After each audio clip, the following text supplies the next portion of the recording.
Hey all. So in the last video we checked out the anomalous nature of the string classes in Java.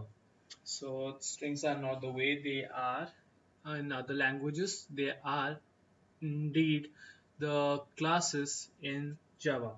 So we explored like what are strings and then how to take a string input, then a method to like how to convert it from immutable to mutable objects using the string buffer class and then reverting back using the string toString method and all those stuff. And we did this reverse string method where we are taking in a favorite fruit from the user and then transferring it to a string buffer, reversing it, then converting it back and displaying.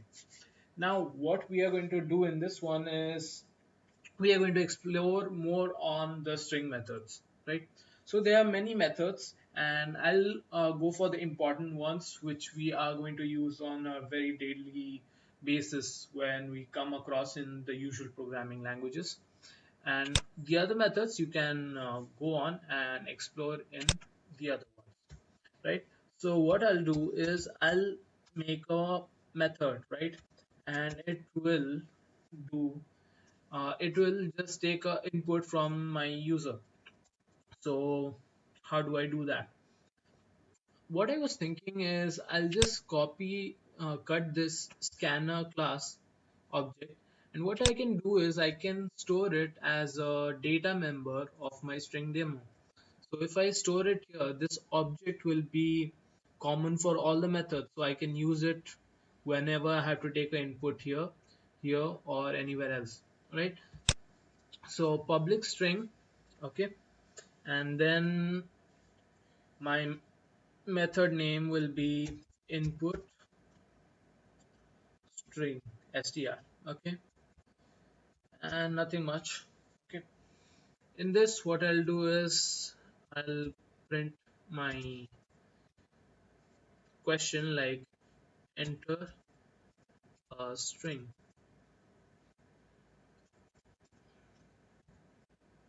okay, and it will take it in an object which is string str. Let's keep it fairly simple and regular for the programmer here, and scan dot next line, okay.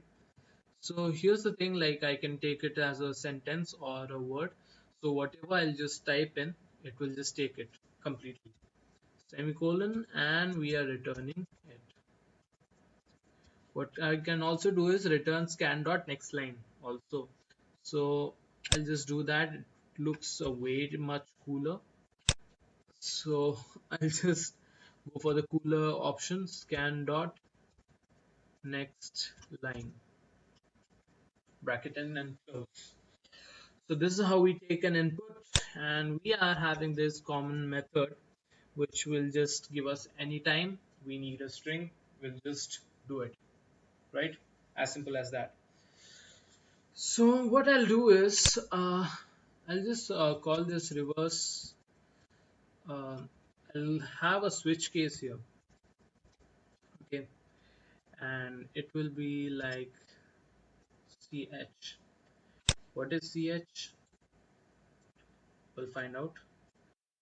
Right, so we type in our magic word as out as the choice.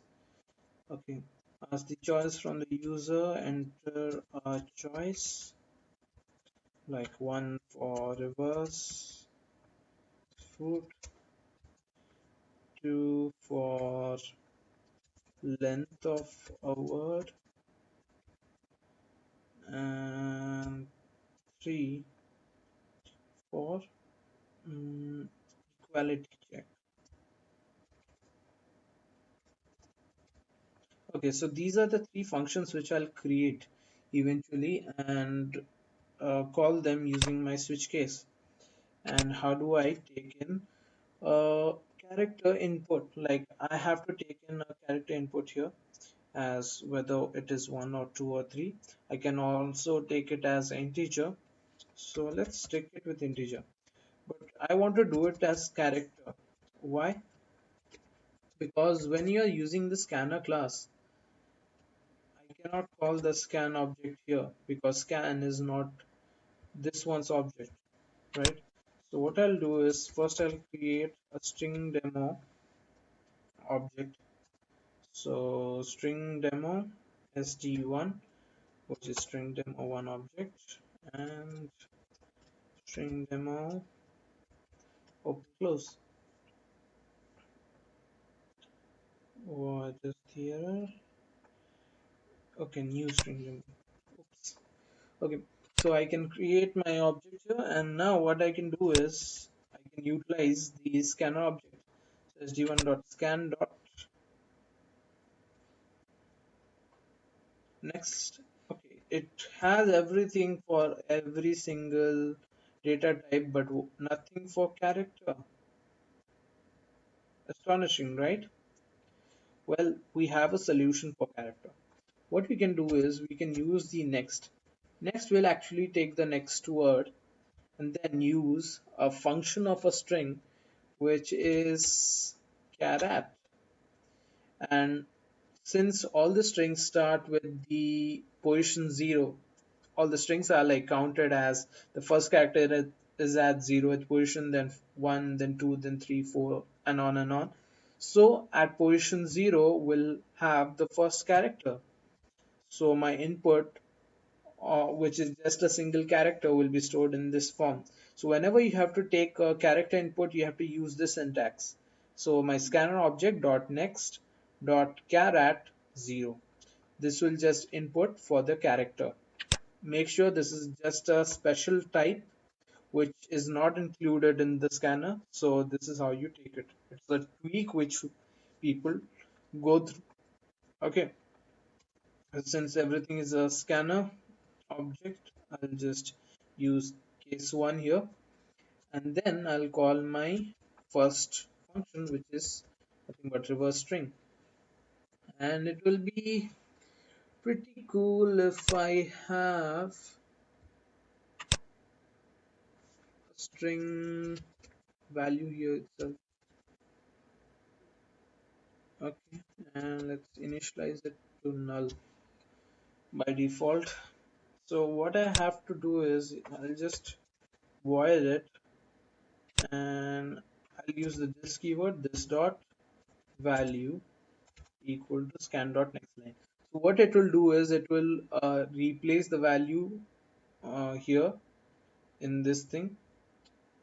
Let's name it as str value, which makes better sense. So it will just change it will just input our content into this thing, right? And I have to use the same thing here, so I don't need to do this, right? What I can do here is just do a roundabout turn. So, and then we are not going to change here anything because it is already taking all the input here, so we don't need to call this function. So for other examples, we'll directly use this str value itself. Okay, then my second function is about the length of the word, and as you know, in a switch case I have to use it as case wise. So my case 2, and I have to break each cases, or else it will result in a fall through condition. Okay, so sd1 dot I need to get the function, so I will create my function right now. So it will be public void.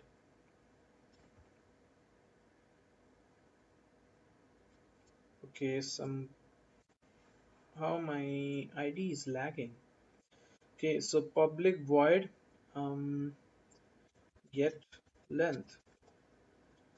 That's a cool function here. Okay, so what it will do is it will print the length of my string. In other words, it will be the number of characters which my string contains. So the simplest way is to store the length in a integer value, because every time the number of characters is always a real number. So you can store it in a whole number string, that is int len equal to our variable string value str value dot length. That's it. So what it will give us is the length of our string value.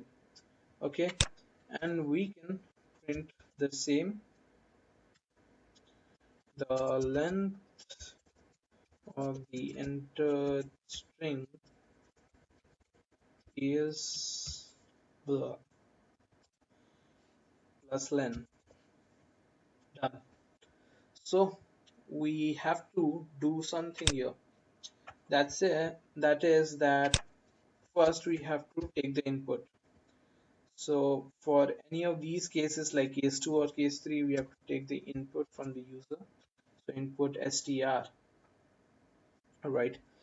And then we have to call our second function, which is get length. That's it. Then we type in the break and go for case 3, which is input of a string and comparing it with another string. Now comparison follows two things, like either you can compare it whether the things are equal or not, or you compare it whether things are greater than, equal, or less than a certain value. And string has exactly the same idea. What string does is it has different types. One is the usual equals, uh, double equal to, which you usually do for comparing any of the conditions. But there is a catch, which we'll be exploring. Then there are certain things called equals, the function equals. Then there's another function equals ignore case. Then another function which is compared to. All these three functions have more or less the similar functionalities, but they differ in a very, very big way. Okay, let's see. Like public will create a new function here, and it will be public void uh, check equal. Okay, and for simplicity's sake, what I'll do is I'll check this fruit, which is apple. Okay, and I'll check all the entered string with this um, string, which is my fruit. And for doing that, what I'll do is I'll do the sys out, that is s out equality with fruit. Okay, so every check like equals, dot equals, equals ignore case, everything gives you in a boolean return type. So it will be either true or a false. So what I'll do is just type in the functions, which is like str value, okay, dot equals what, fruit. So what it will do is it will compare the value of str with fruit, and then check whether it is equal or not with this value. If it is equal, it will print true. If it is not equal, then it will print false. As simple as that. Now you must be wondering like, yeah, what's the big deal about this function? Yes, there's a huge lot of big deal with this. The reason why this is different, because suppose like if my fruit is like, say I enter it as APPLE. Now since you know like every single character has its own ASCII value, and that's how each and every letter or the character are compared in any programming languages. They are compared on the basis of their ASCII values. So suppose my capital A has the value of 65 and the small a has the value of around 90 something. So whenever it is checking, like 65 is equal to 65, even though my word is the same like apple, this one will give false because it has small a instead of capital A. So it will say that the string is not equal because the case is different, right? So in this way, what we do is we can check using, I'm too lazy to write the entire thing, even if I have this out because I have to type this entire thing again. Okay, so I'll just copy and paste and modify this function by another function which is equals ignore case. And this is a magic thing. What it will do is it will add the values and check whether the characters are same or not. Irrespective of which case they are having, it will just completely ignore the case as the function says. Ignore the case. It will ignore the case whether it is a lowercase value or uppercase value. It will just check whether the characters are equal or not. So all that is done through this equals or equals ignore case. Now the why I'm stressing on these two functions are like these are the functions which you will be using for, say, when you're checking for a word. Say you want to modify a word, you want to say take a part of the word out. That time you need to use a loop, and for using the loop you need to know how many number of iterations have to go, how many number of characters I need to skip. For all those stuff you need to go and find this length of your string. So once you find the length of your string, it becomes easier. Like I can find the length of the string. Now I can loop through that number and then I can find out, take as many of using the characters.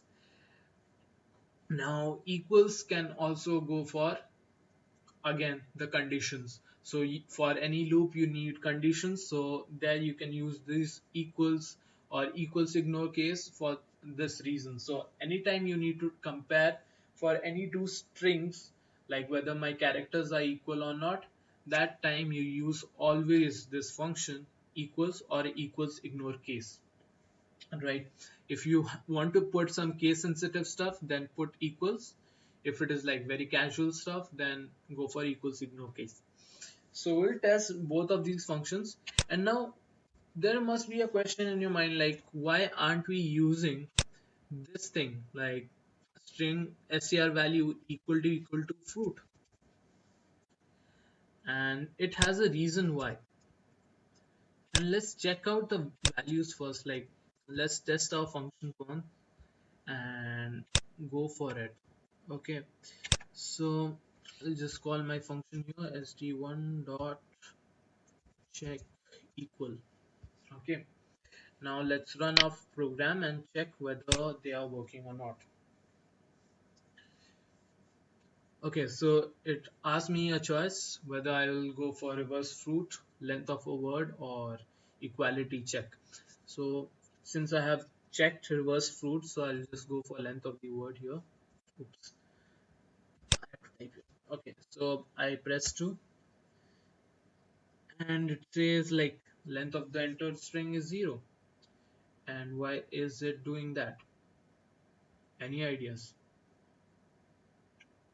Nope. Okay, the reason being that you are not entering the value here. Okay, so it will directly go for the next thing. So what I'll do is I'll just do it with scan.next and check whether it works or not once. Okay, so I'll just press 2 here, length of the word, and now it is asking me. So if I have to skip the entire line, then it will not take it.